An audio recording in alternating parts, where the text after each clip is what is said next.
जैसे ही गोविंद दास जी पद गाते थे, गुसाई जी श्रृंगार करते थे ठाकुर जी का, गोविंद दास जी पीछे खड़े खड़े पद गाते थे।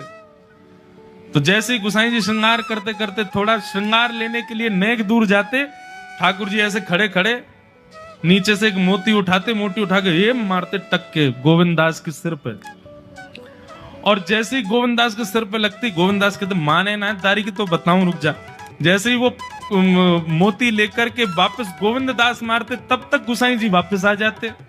और गुसाई जी के आते ही वो मोती ठाकुर जी की जगह गुसाई जी में जाके लग जाता। गुसाई जी कहते हैं गोविंदा, तू ठाकुर जी को मोती मार रहा है। गोविंद दास बोले मेरो माथो देखियो, ये गुम्माटो फूल को ये आपके लाला ने मारो मोए। आपको लाला ऊधम मचावे वो ना दिखाई दे आपको, और मैं नेक कछु कह दूं सो मुंह पे चिल्ला रहे हो, मुंह पे बरस रहे हो, या समझा लो बहुत ऊधम मचावे ये। ऐसी लीला करते। गुसाई जी के नेत्रों में आंसू आ जाते, बोले गोविंदा तू कितना भाग्यशाली, तेरे संग ठाकुर जी लीला करें। गोविंद दास के साथ ऐसी ऐसी लीला करते महाराज। तो दोपहर के समय जैसे मंदिर बंद होते, ठाकुर जी महाराज फेंटा कस के आ जाते, ए गोविंदा चल खेल में चलने। ठाकुर जी गोविंद दास के संग खेलने जाते। एक दिन ठाकुर जी बोले गोविंदा तू घोड़ा बन जा, मैं तेरे ऊपर बैठ के डोलूंगा। गोविंद दास जी घोड़ा बन गए। घोड़ा बन के ठाकुर जी ऊपर बैठ गए, और गोविंद दास की दो पौनी बना दी ऐसी, और दो पौनी इनको ऐसे पकड़ पकड़ के ठाकुर जी चला रहे हैं। और ठाकुर जी तो खेले भैया, कछु भी कर सके। गोविंद दास के ऊपर बैठ गए और उसको चलाने लगे। अब चलते चलते गोविंद दास रुक गए, तो ठाकुर जी बोले ए गोविंदा चल, ए मेरे घोड़ा चल। गोविंद दास जी बोले जय जय जय जय, नेक उतर जाओ। ठाकुर जी बोले काय को? गोविंद दास जी बोले लघु शंका लगी है, नेक मुझे जानो है, नेक उतर जाओ। ठाकुर जी बोले ऐसी बात कर रहा हो गोविंदा हैं? कोई घुड़सवार घोड़ा पे बैठ के घूमे और घोड़ा को लघु शंका आवे तो वो का यूं के ओ भैया नेक उतर जा, मैं लघु शंका करके आऊं, फिर बैठियो मेरे ऊपर। गोविंद दास जी बोले तो कहा आज्ञा? बोले आज्ञा वो ये जो कह रहा हूं, जैसे घोड़ा बिना आज्ञा लिए अपने व्यक्ति को ऊपर बैठा के सब काम कर ले, वैसे तू कर ले। तो गोविंद दास जी ऐसे घोड़ा बन करके चल रहे हैं, ठाकुर जी ऊपर बैठे हैं और सब कर आए काम। अब इतने में ही कोई व्यक्ति वहां से जा रहा था।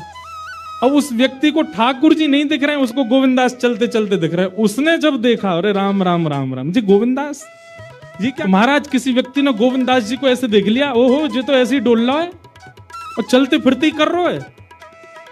गुसाई जी से जाकर के शिकायत कर दी और गुसाई जी से कही, बोले गुसाई जी आपने गोविंद दास को बहुत सिर पर चढ़ा लिया आज। अरे भाई खड़े होके लघु शंका करना भी मना है शास्त्रों में, वो तो ऐसे बैठ करके चलते चलते कर रहा था और वस्त्रों में ही कर रहा था, इतना अपवित्र, और आप उसको मंदिर की सेवा देते हो। गोसाई जी को सुन करके अच्छा नहीं लगा। शाम को स्नान आदि करके दूसरे वस्त्र पहन करके गोविंद दास आए। आकर के आपने गोसाई जी को प्रणाम किया तो गोसाई जी ने मुंह फेर लिया। गोविंद दास बोले जय जय, आप नाराज हो हमसे? गोसाई जी बोले आप आचार विचार सब भूल चुके हैं अपना। आप इस प्रकार से आज कुछ कर रहे थे, मुझे लोगों ने बताया आकर के। गोविंद दास जी बोले आपकी बात है जाए तो मैं बोलूं? बोला हाँ बोलो। बोले मोते मत कहो, अपने लाला को समझाओ। जय हट करके बैठे, जय जिद करे, कहा करूं कहां तक समझाऊं जाकू मैं? आज मुंह को घोड़ा बना लियो और घोड़ा बना के मेरे दो पौनी बना के ऐसे ऐसे चला रहे मुंह। तब मैंने इनसे कहीं जय जय नेक उतर जाओ, मैंने एक लघु शंका कर आऊं, स्नान कर आऊं, फिर बैठ जाइयो। तो मुझ तो बोले घोड़ा कभी आज्ञा ले, तू तो मेरा घोड़ा है, ऐसी कर ले। इनकी आज्ञा सो मैंने कियो, मैंने अपनी इच्छा सो नहीं क्यों? नहीं मैं क्यों करूंगा ऐसा? गोविंद दास जी की बात सुनकर के गुसाई विठल नाथ जी इतने भावुक हो गए, इतने भावुक हो गए। उस दिन गुसाई जी ने नियम बना दिया, सबको बोल दिया, बोले सुनो आज के बाद गोविंद दास कुछ भी करे इसकी शिकायत हमसे मत करना। क्यों? गोविंद दास अपनी इच्छा से कुछ नहीं करता, जय जय कराते हैं उससे, ठाकुर जी कराते हैं उससे। एक बार ठाकुर जी गोविंद दास से बोले ए गोविंदा। बोले हाँ, मेरो दाल बाटी खावे को मन हेरो है, तो दाल बाटी चूरमा। ठाकुर जी बोले ए गोविंदा, ऐसे ही बोलते थे, बोले मोए मोए दाल बाटी खानी है। गोविंदास बोले 56 भोग बनते हैं रसोई में, अपरस में मुंह पे पट्टी बांध करके महाराज रसोईया बनाता है। अपरस में यमुना जी का जल आता है वहां से, वृंदावन से, उसके जल में सुंदर प्रसादी बनती है। इतने सुंदर शुद्ध भोजन को छोड़ के यूं कह रहे दाल बाटी खानी है। ठीक है, मैं आज बोल दूंगा रसोई घर में बनवा देता हूं। बोले ना, रसोई की ना खानी तो। बोले तेरी कदम खंडी में आऊंगा। गोविंदास जी जहां बैठ करके भजन चिंतन करते थे, मंदिर से थोड़ा दूर था, सुंदर वन था गिरिराज जी में। बोले मां आऊंगो और वहीं पे तू कंडा, वही गोबरी कंडा में बना, और कंडा में बना के तैयार कर, मैं आऊंगा वहीं खाऊंगा। गोविंदास जी बोले यहाँ सब लोग आपको मंदिर में पूजने आते हैं, आप यहाँ पे भगवान हो, ऐसे कहीं खाने पीने आओ। बोले कोई को पता थोड़ी चलेगी, मैं आ जाऊंगा, तू चिंता मत कर, तू सुन तैयारी कर ले, आज मैं तेरे यहाँ आके प्रसाद पाऊंगा। गोविंदास जी चुपचाप मंदिर से भाग गए, किसी को बताया नहीं। किसी को पता थोड़ी कि ठाकुर जी ऐसे बाहर भी चले जाते हैं, सबको लगे अंदर ही रहते हैं ये। गोविंदास जी दौड़ करके गए, बढ़िया कंडा में बढ़िया उपले उपले लगा करके महाराज बाटी बनाई, दाल चढ़ा दी, सुंदर। ठाकुर जी आएंगे पाने।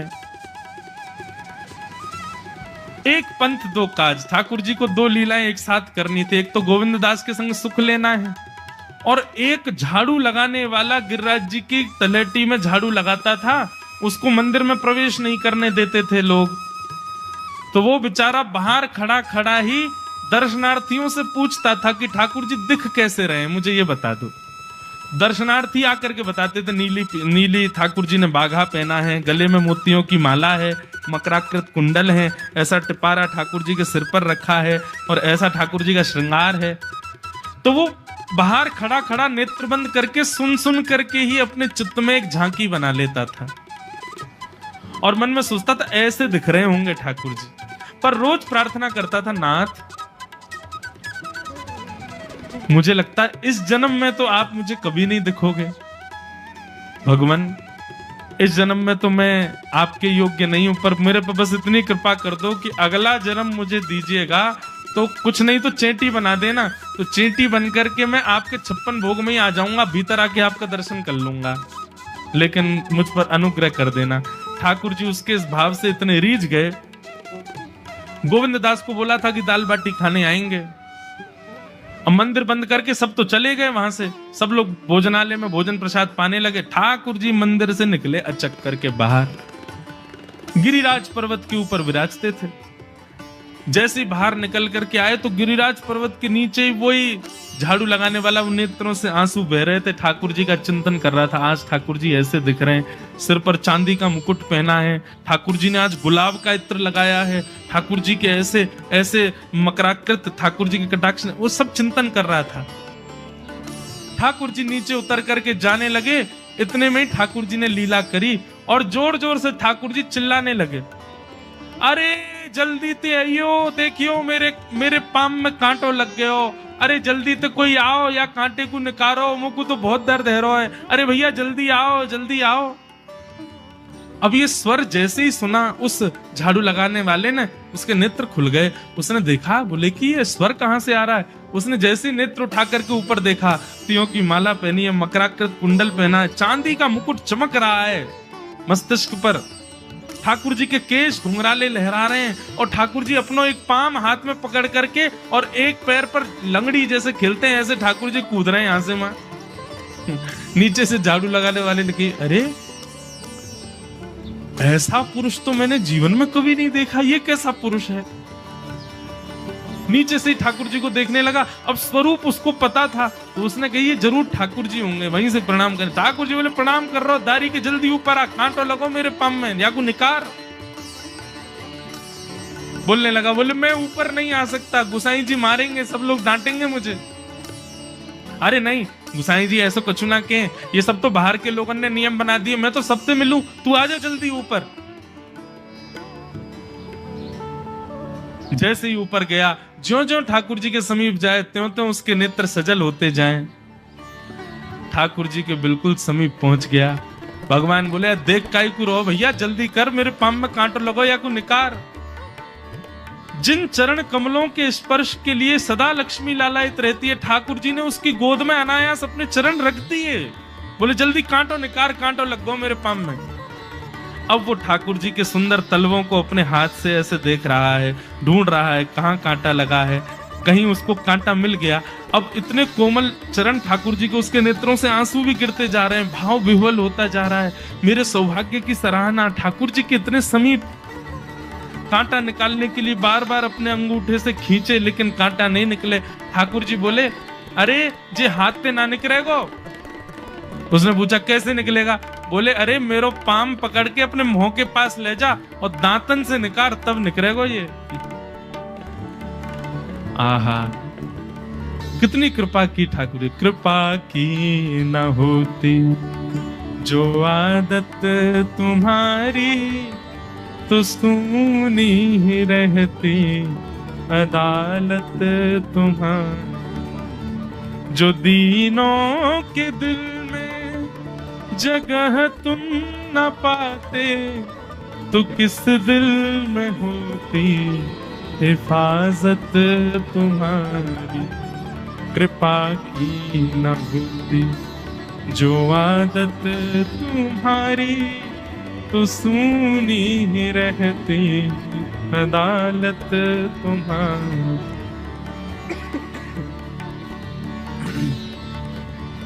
कितनी कृपा। उसने कांटा निकाला मुख से। ठाकुर जी बोले अब चल, मुंह से चलो ना जा रहा। गोविंद दास ने अपनी कदम खंडी में दाल बाटी बनाई है, मुंह ले चल वहां पे। बोला कैसे लेके चलूं? बोले तेरे कंधान पे बैठ जाऊंगा मैं। और ठाकुर जी ने अपने दोनों पांव ऐसे लटका लिए उसके यहाँ पे, और सिर पकड़ करके उसके ऊपर ही बैठ गए। बोले चल ले चल मुंह को। वो तो महाराज बेहोशी सी हो रही है, उसको विश्वास ही नहीं हो रहा ठाकुर जी मेरे संग इतनी बड़ी लीला कर रहे हैं। गोविंद दास की कदम खंडी में पहुंचने से पहले उस बालक ने ठाकुर जी गोविंद दास जी मुझे बहुत मारेंगे, अगर उनको पता चल गई मैंने आपको छू लिया है तो मुझे बहुत डांटेंगे। आप एक काम करो, अब यहाँ से आप पैदल चले जाओ, मैं यहीं खड़ा हूँ। ठाकुर जी बोले यहीं खड़ो रही हो, तेरे काजी दाल बाटी लेके आऊंगा मैं। ठाकुर जी पहुंच गए गोविंद दास के पास। आहा, जो ठाकुर जी अचल दिखते हैं सबको मंदिर में, वो सचल दिखते हैं गोविंद दास को। कितनी बड़ी कृपा। गोविंद दास के यहाँ ठाकुर जी पहुंच गए, और पहुंच करके ठाकुर जी बोले चल गोविंदा जल्दी खवा, मुझको तो बहुत जोर की भूख लगी है। गोविंद दास बोले हाँ हाँ विराजो। सुंदर व्यवस्था कर दी। ठाकुर जी बैठ गए, और बैठ करके सामने पत्तल पर महाराज बाटी रखी, दाल रखी, चूरमा रखी, चटनी रखी, सब बढ़िया सुंदर सजा दी। अब ठाकुर जी पा रहे हैं, प्रेम से पाते जा रहे हैं, और पाते पाते बीच में गए और ला, और जल्दी ला, भूख लग रही है मुझको। गोविंदास बोले पहले इनको तो खा लो। अरे ना तू जाने ना है मंदिर में मेरो भूख कैसे लगे? थाली में 2 रोटी और ये सब्जी, इनते मेरो भूख पेट थोड़ी भरे। मेरे सामने तो सबरी सामग्री धर दो, मेरो जो मन होगा मैं उठा उठा के पाते जाऊंगा। अरे गोविंदा जल्दी लेके आ। अब गोविंद दास जी पीछे मुड़ करके बढ़िया सुंदर बाटी वाटी सेके। इतने में ठाकुर जी क्या करें, एक बाटी तो खा जाएं और दूसरी बाटी उठा के अपनी जेब में धरते जाएं। वो संग आयो वाक्य काजी लेके जानी है। अब तुम्हारा ठाकुर जी खाते जाएं, भरते जाएं, खाते जाएं, भरते जाएं। गोविंद दास बोलो ठाकुर जी ये तो मैं मानूं कि आपकी खुराक बहुत है, पर इतनी ज्यादा है ये मुझको विश्वास नहीं है रहा है। क्यों हैं? 56 बाटी खा गए हो अब तक आप? अरे कोई तुक ना है, पेट है कि समुद्र है, कुआ है, कहा है आपको? ठाकुर जी बोले अच्छा दारी के ऐसे बोले, चलो जाऊंगा मैं। अरे नहीं जय आप तो पाओ। ठाकुर जी तो जेब में भरते जा रहे थे।